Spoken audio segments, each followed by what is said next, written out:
जी, ज्यांचा फॉर्म भरण्याकरता आपण सगळे या ठिकाणी एकत्रित आलो आहोत, आपल्या चंद्रपूरची मुलुक मैदान तोफ आतापर्यंत मुंबईमध्ये धडधड होती, आता ती दिल्लीमध्ये धडधड करणार आहे, असे आपले सुधीर भाऊ मुनगंटीवार, ज्यांनी 4 वेळा या चंद्रपूर लोकसभा मतदारसंघाचं नेतृत्व केलं आणि दिल्लीमध्ये अनेक घोटाळे बाहेर काढत देशाचे गृहराज्यमंत्री म्हणून अतिशय उत्तम काम केलं।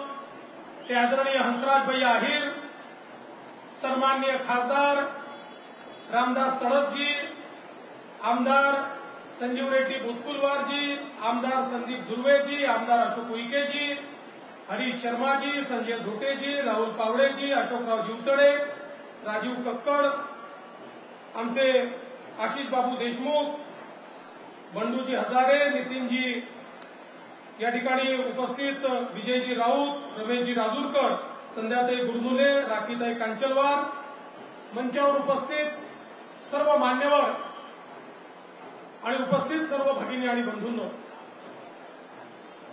आताच सुधीर भाऊने या निवडणुकीचं महत्व काय आहे हे सांगितलंय। ही राज्याची निवडणूक नाहीये, ही देशाची निवडणूक आहे। देशाचा नेता कोण असेल, देशाचं नेतृत्व कोणाच्या हाती द्यायचं, याची ही निवडणूक आहे। ही निवडणूक सुधीर भाऊ किंवा काँग्रेसचा उमेदवार यांच्यातली नाही, तर ही निवडणूक हे ठरवणार आहे की देशामध्ये मोदीजींचं राज्य आणायचं की राहुल गांधीला संधी द्यायची, याचा निर्णय करणारी ही निवडणूक आहे। सुधीर भाऊला दिलेलं प्रत्येक मत हे मोदीजींना दिलेलं मत आहे, काँग्रेसच्या उमेदवाराला दिलेलं मत हे राहुल गांधींना दिलेलं मत आहे। आता मी तुम्हाला सांगण्याची आवश्यकता नाहीये या देशामध्ये राहुल गांधींची अवस्था काय। राहुल गांधी हे एक यात्रा घेऊन निघाले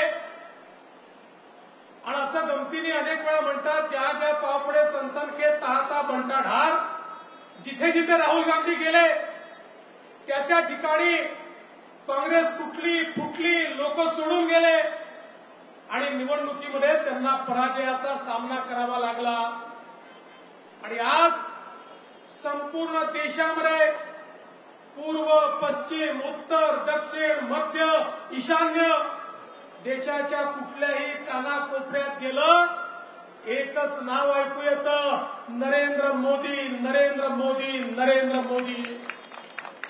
आज देशाला मोदीजींच्या नेतृत्वात एक अशा प्रकारचं नेतृत्व लाभलंय की ज्यांनी देशामध्ये पहिल्यांदा गरिबाचा विचार केला, गरीब कल्याणाचा अजेंडा आणला, गरीबाला घर दिलं, शौचालय दिलं, पाणी दिलं, गॅस दिला, वीज दिली, लोन दिलं, गरीबाला उभं केलं।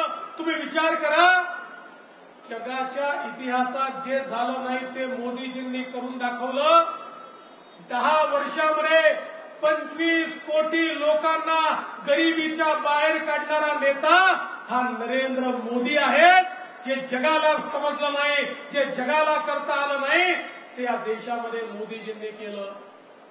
मोदीजींचं सरकार मुठभर लोकांकरता काम करणारं सरकार नाही आहे। दीन दलित, गोर गरीब, आदिवासी, शेतकरी, शेतमजूर, ओबीसी, अल्पसंख्याक, महिला या प्रत्येक घटकाला हे आपलं सरकार आहे, हा आपला नेता आहे, हे आपल्याकरता काम करतायत, अशा प्रकारची भावना आज या ठिकाणी झाली।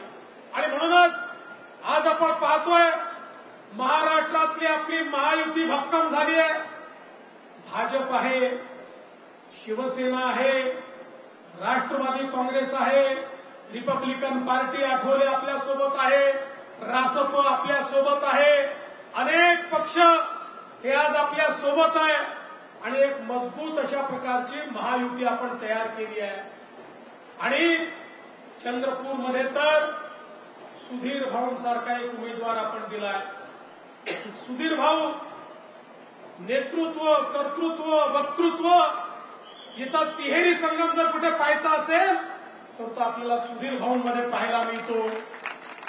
ज्या प्रकारे गेली 30 वर्ष सुधीर भाऊंनी महाराष्ट्राच्या विधानसभेमध्ये विरोधी पक्षात असताना सरकारला सळो की पळो करून सोडलं आणि सत्तेत आल्यानंतर सत्तेमध्ये काय परिवर्तन आपण घडवू शकतो हे महाराष्ट्राच्या जनतेला दाखवून दिलं। या ठिकाणी 50 कोटी वृक्ष लावण्याचा संकल्प सोडून या महाराष्ट्राला हिरवगार करण्याचं स्वप्न हे जर कोणी पूर्ण करू शकलं तर ते सुधीर मुनगंटीवार पूर्ण करू शकले। आज संपूर्ण देशामध्ये ज्यावेळेस रिपोर्ट प्रकाशित झाला, एकच राज्य असं होतं की ज्या राज्यातलं जंगल वाढलं होतं आणि ते राज्य म्हणजे आमचं महाराष्ट्र होतं, हे सुधीर भाऊंनी करून दाखवलं।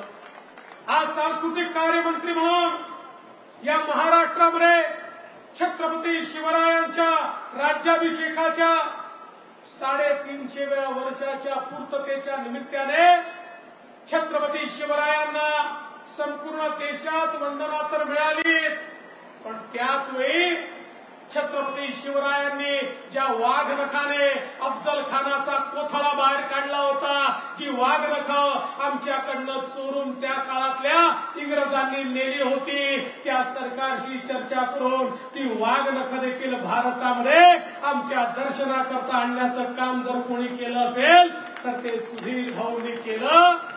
आमच्या अस्मितेची ही जी काही मानकं आहेत त्या मानकांच्या संदर्भात त्यांनी केलेलं काम आपण सगळ्यांनी बघितलं। आणि आज ज्या प्रकारे चंद्रपूर जिल्ह्याचा चेहरा बदललेला आपण पाहतोय, ज्या प्रकारे विकास झालेला आपण पाहतोय, आज या महाराष्ट्रामध्ये मोदीजींच्या सरकारमध्ये आमच्या नितीनजींच्या नेतृत्वामध्ये ज्या प्रकारे विदर्भाचा चेहरा बदललेला आपण दिसतोय, आज मी आपल्याला सवाल विचारू इच्छितो की भारतीय जनता पक्षाच्या व्यतिरिक्त किंवा महायुतीच्या व्यतिरिक्त कोण विकास करू शकतं? आज आपण बघितलं मागच्या वेळी एक ऍक्सिडेंट झाला आणि आपलं हंसराज भैया छोट्या मतांनी त्या ठिकाणी हारले। आता ते आमचे मित्र दिवंगत झाले, मी त्यांच्यावर बोलणार नाही, पण मी सवाल विचारू इच्छितो की त्या काळामध्ये आपल्याला कुठला विकास पाहायला मिळाला? महाविकास आघाडीचं सरकार देखील होतं, त्याही काळामध्ये आपल्याला कुठला विकास पाहायला मिळाला? बंधू भगिनींनो, या ठिकाणी विकास जर करायचा असेल तर त्याला दृष्टी लागते। सर्व समाजाला सोबत घेऊन कोण चालू शकतो? प्रत्येकाची दुःख कोण समजू शकतो? कोण ती दुःख योग्य प्रकारे मांडू शकतो? हा जर विचार आपण केला तर आपल्या मनामध्ये सुधीर भाऊंच्या व्यतिरिक्त दुसरं नावच येऊ शकत नाही, हा मला विश्वास आहे।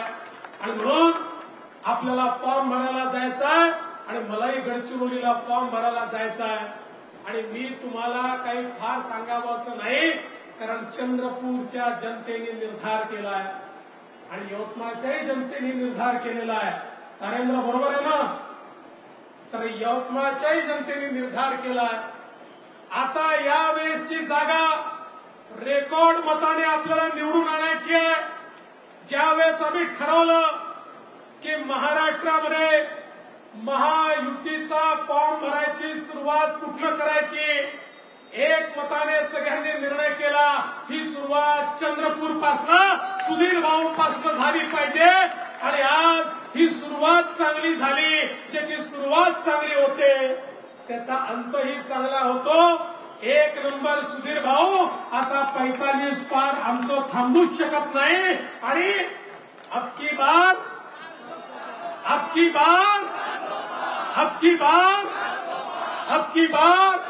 400 पार करून मोदीजींना पुन्हा एकदा भारताचं प्रधानमंत्री बनवून या भारताला विकसित भारताकडे नेण्याचा संकल्प आपण सगळ्यांनी केलाय आणि त्याची जबाबदारी ही तुमच्यावर या ठिकाणी टाकतो। आणि माझे 2 शब्द संपवतो। जय हिंद, जय भारत।